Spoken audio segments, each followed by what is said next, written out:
You'll never forget a jazz standard again if you learn it like this. Step 1. Coffee.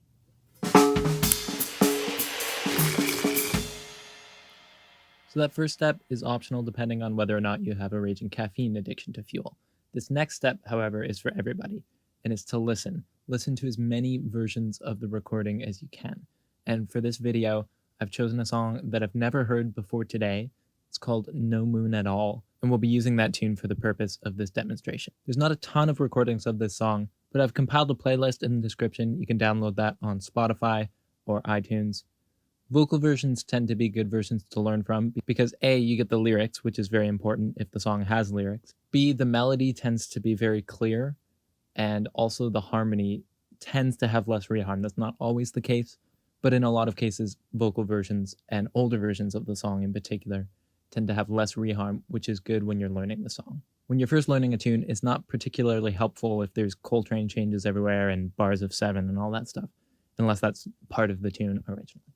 So after you've listened to several versions, ideally several times, the next thing you're going to want to do is write down the lyrics. And actually writing it down yourself helps you to memorize them.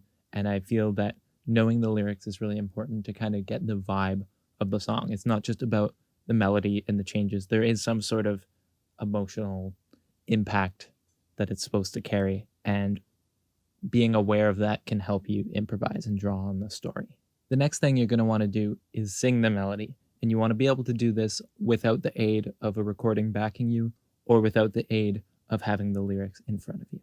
This is going to ensure that you know the melody, you have a clear idea of it in your head. You don't need a reference. Another benefit of learning the lyrics, which is something a lot of people don't do, is that it helps you with phrasing, because if you know what the words are while you're playing it on your instrument, you're not going to play it in a way that you wouldn't sing it if you're thinking of that.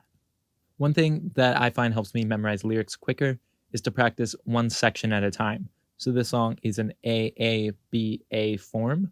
So I would practice the lyrics of only the first A, and then the second A, and then the bridge, and then the last A, looping each of those a few times. And breaking it into chunks like that just makes it a little bit more digestible. And that works for a lot of things too, not just lyrics. I also want to mention that you can pause this video whenever you need to and work on things, or you can watch the whole thing all the way through, get an overview of the process, and then go back to the start and follow along that way. So now I've listened to the song a bunch of times, several different versions. I've wrote down the lyrics and I've practiced them. So now I'm going to sing the whole thing through a cappella. Feel free to join in. No moon at all. What a night. Even lightning bugs have dimmed their light. Stars have disappeared from sight, and there's no moon at all. Don't make a sound, it's so dark. Even Fido is afraid to bark. What a lovely night to park, and there's no moon at all. Should we want atmosphere for inspiration, dear? One kiss should make it clear that tonight is right and bright moonlight might interfere. No moon at all up above. This is nothing like they told us of. Just to think we fell in love and there's no moon at all. So once you're able to sing it comfortably from memory, then you want to start playing it on your instrument. So pick a key to do that in. Most of the versions I've heard are in the key of G minor. I took it up a whole tone to sing it because it was a little bit more comfortable for me. So yeah, you just want to take a few passes through the melody, nothing too fancy. Don't try to embellish it or do anything crazy with it. Just get it under your fingers, the bare bones of that structure. So now that you know the whole melody in one key, we're going to take little bits of the melody and we're going to transpose it through all the keys.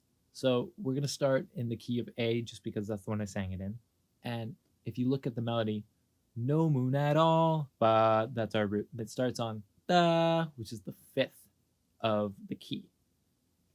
So the first little bit of the melody is 5, 3, 4, 5, and it's in a minor key, so the 3 is a flatted 3.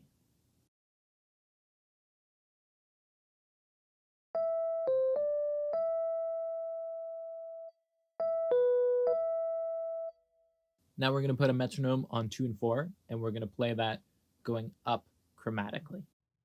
1, 2, 3, 4.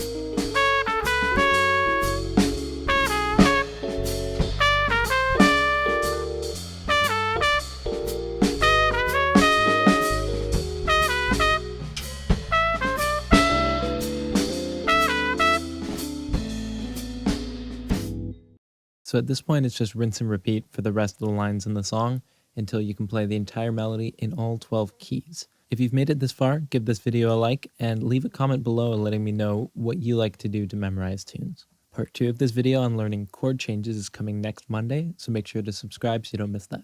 See you then.